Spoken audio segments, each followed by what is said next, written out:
Assalamualaikum viewers and welcome back to my channel Study Law with Bushra.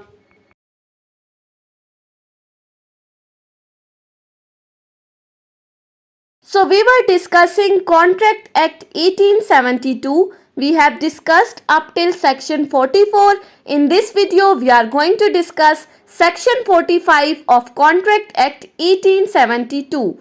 But before starting the discussion, I request you all to please subscribe to my channel and don't forget to press the bell icon for latest updates. Do share this video with your friends and don't forget to comment your feedback. So let's move towards the discussion. Section 45 of Contract Act basically deals with the topic of devolution of joint rights कि joint rights को किस तरह से पूरा करना है. अब अगर आपको सेक्शन 42 याद हो तो सेक्शन 42 के अंदर हमने डिस्कस किया था डेवोल्यूशन ऑफ जॉइंट लाइबिलिटीज. ये दोनों सेक्शन एक दूसरे के कॉन्ट्ररी हैं. अगर आपको सेक्शन 42 समझ में आ गया तो आपके लिए सेक्शन 45 समझना मुश्किल नहीं है. हमने अभी तक पढ़ा है कि हर वैलिड कॉन्ट्रैक्ट दोनों पार्टीज के ऊपर कुछ लाइबिलिटीज और राइट्स इंपोज करता है. एक पर्सन की लाइबिलिटी दूसरे पर्सन का राइट है और इसी तरह दूसरे पर्सन की लाइबिलिटी पहले पर्सन का राइट है. और हर एक कॉन्ट्रैक्ट के अंदर हमारे पास दो पार्टीज होती हैं, प्रोमिसोर कौन है? Promisor is a person who has to perform a promise. उसके ऊपर लाइबिलिटी है कि उसने अपना प्रॉमिस फुलफिल करना है. कौन सा प्रॉमिस? जो उसने कॉन्ट्रैक्ट की सेकंड पार्टी के साथ किया है.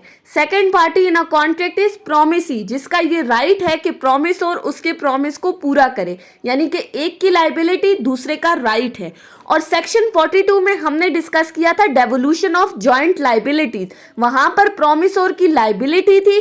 सेक्शन 45 में बात हुई है जॉइंट राइट्स की. तो राइट किसका आ गया? प्रोमिसी का. अब प्रोमिसी का जो जॉइंट राइट है उसकी डेवोल्यूशन किस तरह से होगी ये सेक्शन 45 बताता है. Section states that when a person has made a promise to two or more persons jointly, then unless a contrary intention appears from the contract, the right to claim the performance rest is between him and them, with them during their joint lives and after the death of any one of them, with representatives of deceased person jointly, and after the death of last survivor with the representatives of all jointly. ये section क्या कहता है कि जहां पर एक contract के अंदर एक से ज्यादा प्रोमिसीज हैं.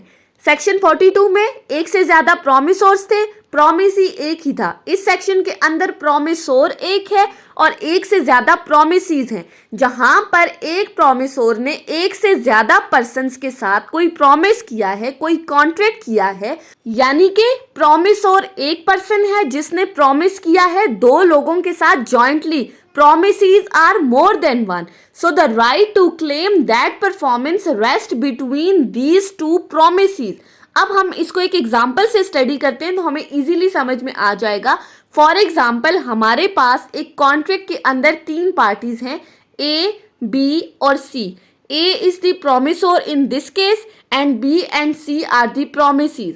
प्रोमिसोर ने प्रोमिसीज के साथ कॉन्ट्रैक्ट किया है रिगार्डिंग द पेमेंट ऑफ ₹5000, यानी कि ए ने बी और सी से जॉइंटली कर्जा लिया है ₹5000.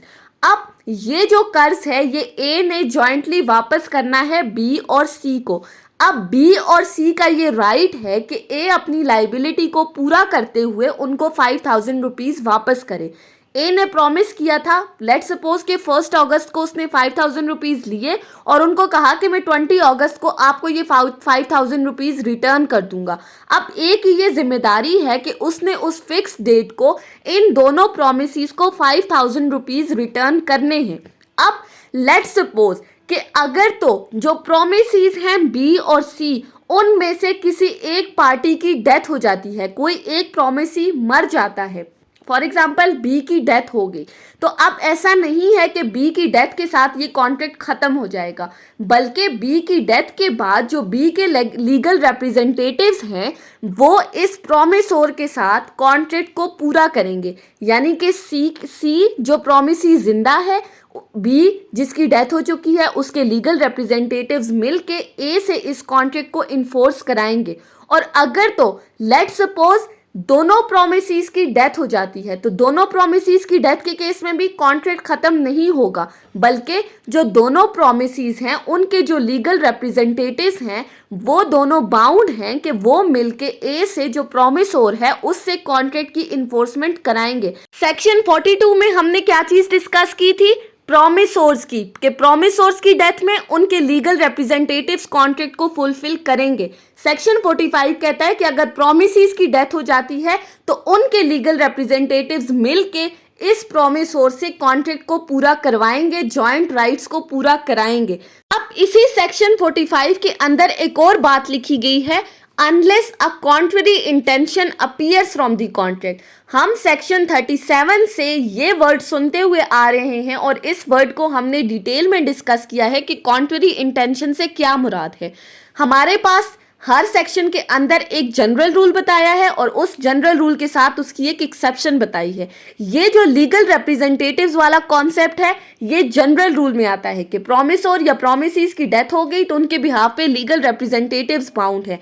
लेकिन कॉन्ट्ररी इंटेंशन से क्या मुराद है कि अगर तो इस जनरल रूल से हट के कॉन्ट्रैक्ट की टर्म्स एंड कंडीशन में कोई चीज मेंशन की गई है तो फिर वो चीज जो मेंशन हुई है वो एप्लीकेबल होगी, वहां पर ये जनरल रूल अप्लाई नहीं होगा। सो सेक्शन 45 सिंपली क्या बता रहा है? डेवोल्यूशन ऑफ जॉइंट राइट्स के बारे में, कि जहां पर एक प्रोमिसोर ने एक से ज्यादा प्रोमिसेस के साथ कोई कॉन्ट्रैक्ट किया है, so the right to claim that promise rest between these two promises. In case of death of any one of them their legal representatives will be bound, and in case of death of both these promises all of the legal representatives are bound to perform the contract unless there is something different written in the terms and conditions of the contract, then such thing will be applicable।